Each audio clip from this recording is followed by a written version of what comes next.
माझं नाव वसंत तुकाराम आंबेडकर.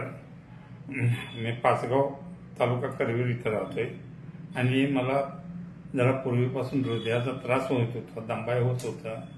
म्हणून मी टीव्हीवरच्या जाहिराती बघून मी माधवबाग यांच्याकडे मंगळवार पेठेत त्यांच्याकडे ट्रीटमेंट चालू केली. आता ट्रीटमेंट सुरू करून जवळजवळ 3 महिने झाले.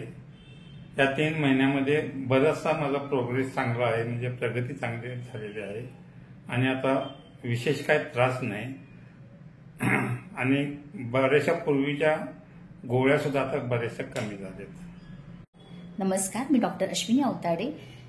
आता ज्यांचं तुम्ही टेस्टिमोनियल पाहिलेलं आहे ते मिस्टर आंबेडकर काका, ज्यांना आपण इश्यमिक रिव्हर्सल प्रोग्राम ह्या ट्रीटमेंट आपण त्यांना स्टार्ट केली होती. काका जेव्हा आपल्याकडे आले होते त्यावेळी त्यांना रेस्टिंगला इश्मिया डेव्हलप झालेला होता. इश्मिया म्हणजे हृदयाला रक्तपुरवठा कमी होणे.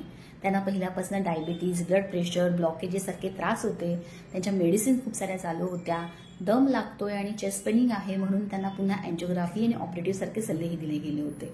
परंतु काकांनी माधवबागचा नॉन इन्व्हेन्सिव्ह हा प्रोग्राम स्वीकारला आणि इश्यमिक रिव्हर्सल प्रोग्राममध्ये त्यांची ट्रीटमेंट सुरू झाली. पहिल्यांदा ज्यांना 3 मिनिटं वॉक टेस्ट केल्यावर सुद्धा त्यांचा इश्यमिया किंवा छाती दुखणं, दम लागणं वाढत होतं आणि ईसीजीमध्ये बदल येत होते. परंतु आता 12 मिनिटं ट्रेडमिल पूर्णपणे करूनही त्यांना कुठल्याही पद्धतीचा त्रास नाही आणि त्यांचा ईसीजी नॉर्मल येत आहे. त्यांची स्ट्रेस टेस्ट पूर्णपणे निगेटिव्ह आलेली आहेत आणि मेडिसिन जवळपास 75% टॅपर केलेले आहे. त्यामुळे कॉंग्रॅच्युलेशन्स काकांना, त्यांनी त्यांचा डिसीज रिव्हर्स केल्याबद्दल.